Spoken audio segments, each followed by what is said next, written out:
Welcome to Ashwini TV news.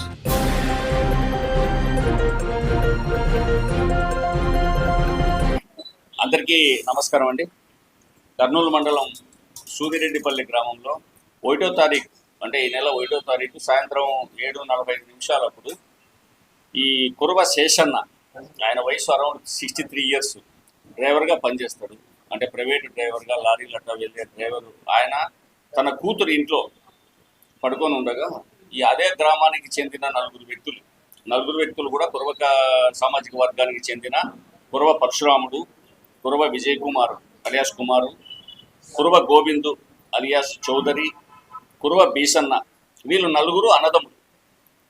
వీళ్ళు నలుగురు ఆ ఇంట్లోకి ఎంటర్ అయిపోయేసి ఇందులో పరశురాముడు భార్యకు సంబంధించి ఈ మృతుడైన శేషన్న అబ్యూజివ్ లాంగ్వేజ్ వాడుతూ ఆమె క్యారెక్టర్ గురించి చాలా తక్కువగా మాట్లాడుతున్నాడని విలేజ్లో జరిగిన ఇష్యూకి సంబంధించి వాళ్ళు ఇంట్లోకి ఎంటర్ అయ్యేసి వాళ్ళ కూతురు లైవ్గా ఉన్నట్టే ఆమెను పక్కకు జరిపేసి పడుకున్న బెడ్రూమ్లో పడుకున్న శేషన్న మీద వేట కొడవలతో, మీరు చూస్తున్నారు, ఈ వేట కొడవలతో అటాక్ చేసి అతని కుడికాలు కంప్లీట్గా మోకాలి వరకు నరికివేయడం జరిగింది.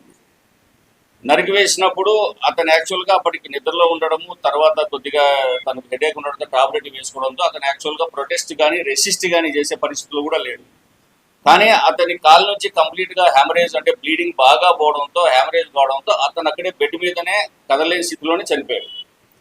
తర్వాత వీళ్ళు ముద్దాయిలు ప్రధానంగా ఒక మోటార్ సైకిల్ మీద ఈ తీసుకున్న కాలును తీసుకునేసి పోలీస్ స్టేషన్కి పోవాలని బయలుదేరిపోతూ కాలును దగ్గరగా పోలీస్ స్టేషన్ దగ్గరగా పక్కన పొదల్లో పడేసి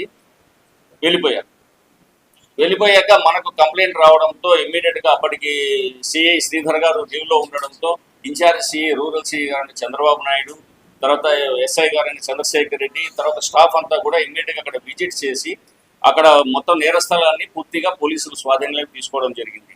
తర్వాత ఇన్సిడెంట్, ఇది గ్రీవియస్ ఇంజురీ ఇన్సిడెంట్, తర్వాత ఒక రకమైన బ్రూటల్ మర్డర్. ఎందుకంటే అతను తీసుకువెళ్ళేటప్పుడు వాళ్ళు నరికివేయబడిన కాలును తీసుకుపోయేటప్పుడు కొన్ని వీడియోస్ కూడా మనకు ఐడెంటిఫై అయినాయి. సో బ్రూటల్ ఉండడంతో ఎస్డిపిఓగా నేను అన్ని విజిట్ చేసి మా వాళ్ళకి ఇన్స్ట్రక్షన్స్ కూడా ఇవ్వడం జరిగింది.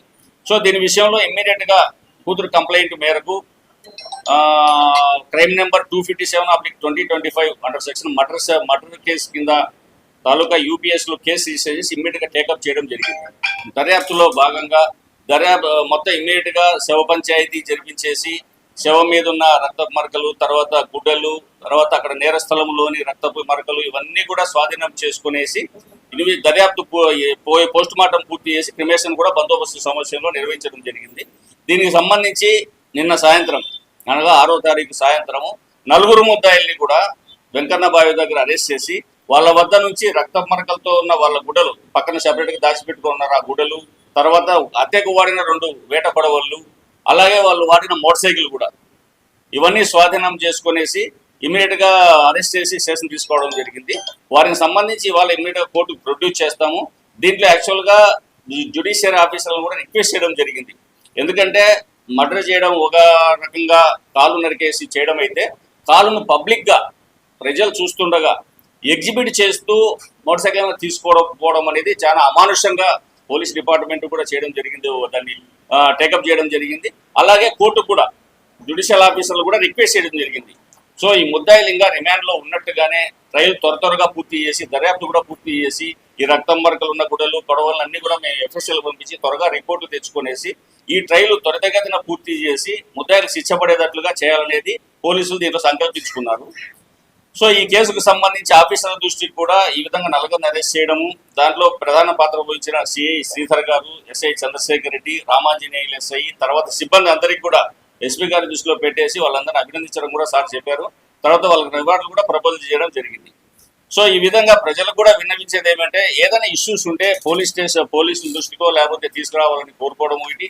రెండోది, ఈ విధంగా అమానుషంగా ప్రజలు భయపడేట్టుగా, భయభ్రాంతులు గురి చేసేట్టుగా ఎగ్జిబిషన్ చేసుకుంటూ చేయడం కూడా ఇది పోలీస్ తరఫున సీరియస్గానే పరిగణించేసి విలేజ్లో కూడా ఒక పికెట్ ఏర్పాటు చేయడము, తర్వాత ఫర్దర్ ఏం ఇష్యూస్ లేకుండా చేయడం కూడా జరిగింది.